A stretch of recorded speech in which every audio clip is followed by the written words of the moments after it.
आप देख रहे हैं RSPN न्यूज, स्पष्ट मंतव्य खरी बात। नमस्कार, मैं नीरज सिन्हा और आप देख रहे हैं RSPN न्यूज स्पष्ट मंतव्य खरी बात। स्पष्ट मंतव्य खरी बात में आज हमारे स्टूडियो में मौजूद हैं डॉक्टर अजय महालका जी, जो नीदरलैंड से हैं और एक्सपर्ट हैं बायोरिज्म और हेल्थ सिक्योरिटी पर।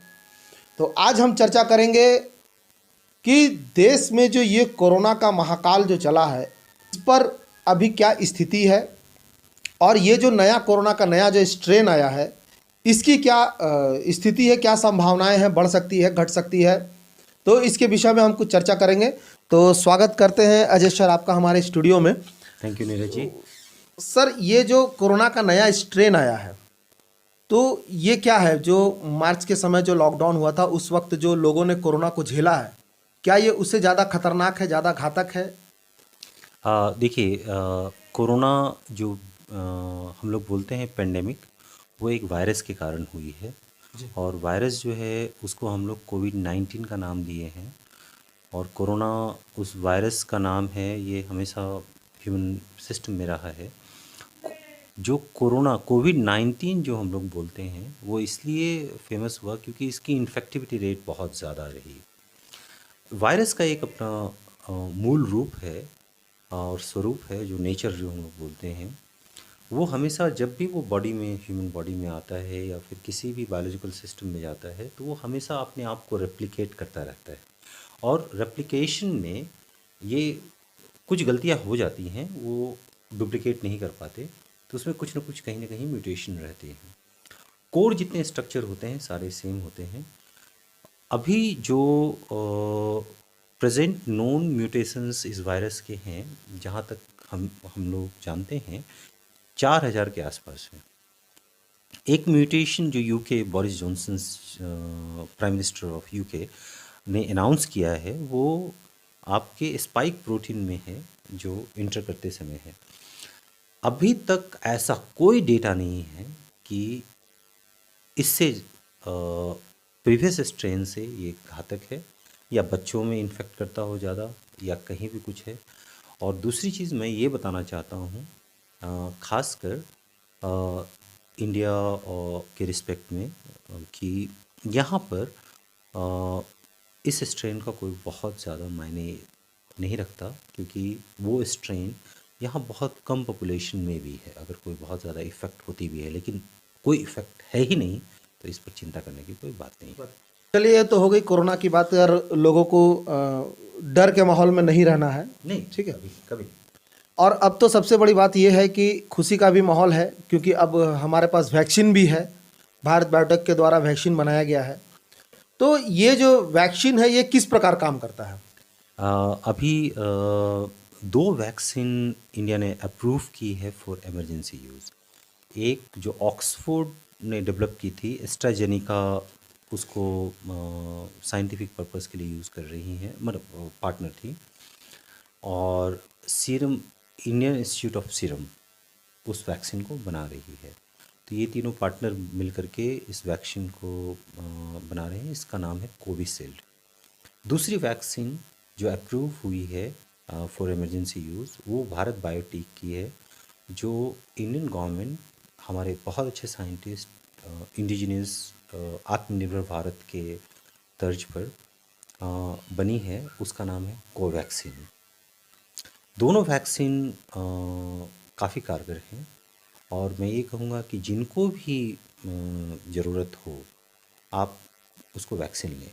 और ज़रूरत 2 लोगों को बहुत ज़्यादा है, जो फ्रंट लाइन वर्कर हैं, जैसे हेल्थ वर्कर हो गए, पुलिस हो गए, आपके आशा वर्कर्स हो गए, बैंक कर्मचारी हो गए, ये फ्रंट लाइन वर्कर हैं, जो पब्लिक रिलेटेड काम करते हैं।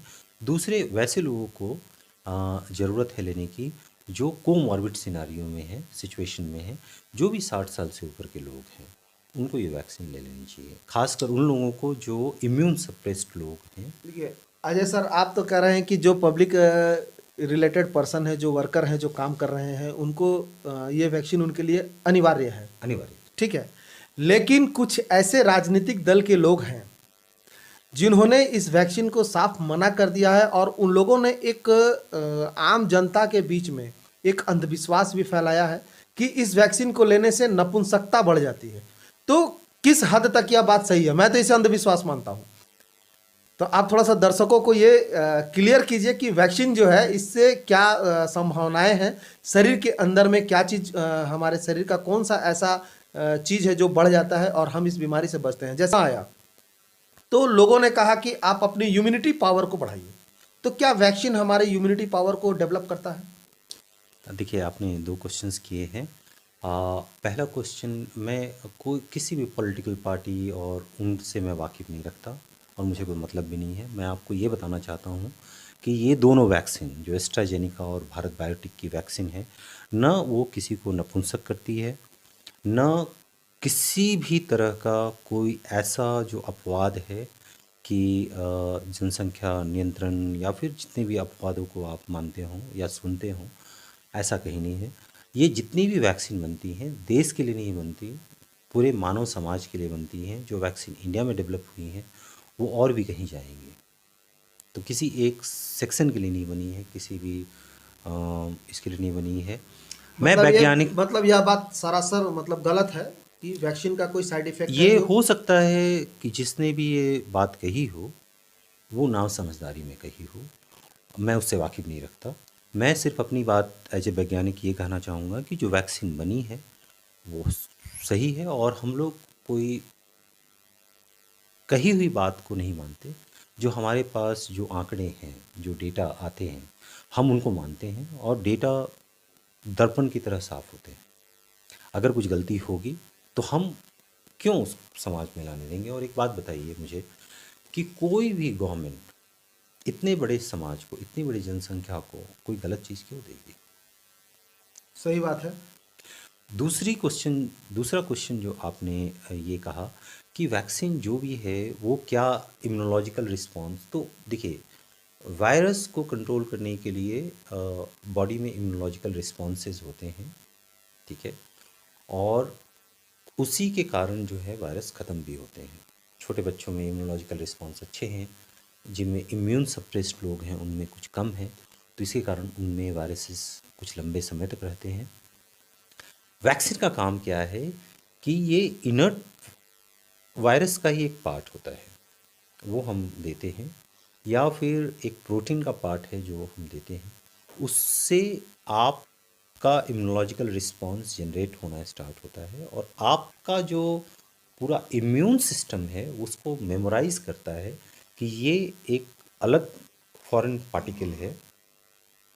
जब भी कभी वायरस आपके बॉडी में फिर वो आएगा या अटैक होगा, तो ये जो एंटीबॉडीज़ आपके वैक्सीन देने के बाद तैयार होते हैं, वही जब वायरस अटैक करेगा आपको तो वो तैयार होंगे।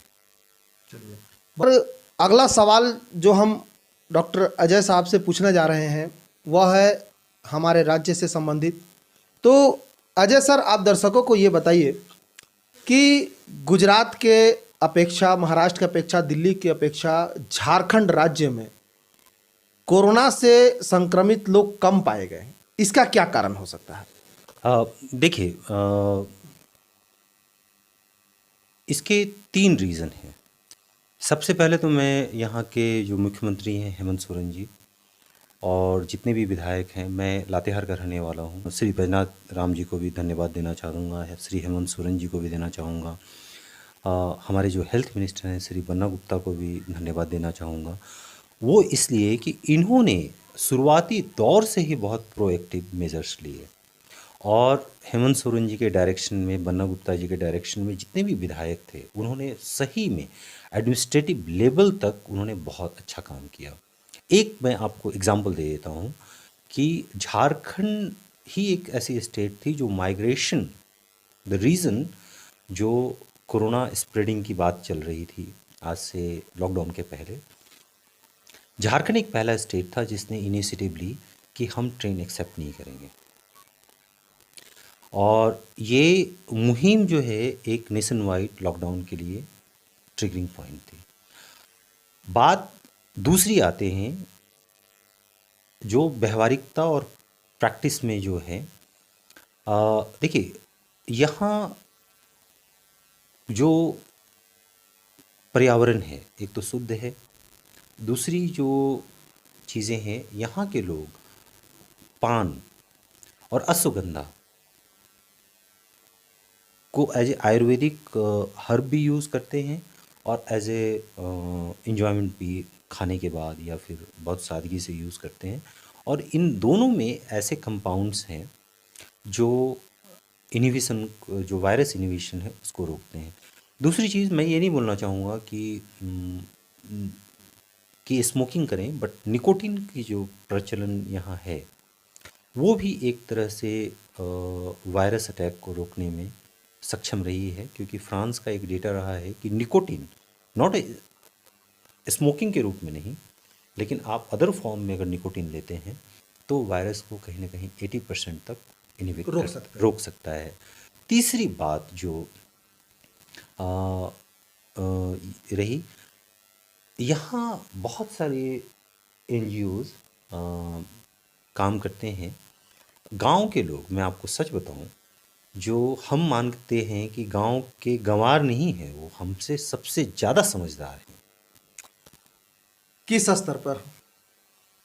जो परंपराएं हमारी रही हैं, साफ करके घर में घुस जाना, किचन को साफ रखना, जूते बाहर रखना, दूर से प्रणाम करना, ठीक है, ये जितने 7 प्रोटोकॉल्स WHO ने बताए हैं वो गांव के लोग आज भी फॉलो करते हैं। हो सकता है हम शहर के, ये हमारी सभ्यता भी रही है, सभ्यता ही है।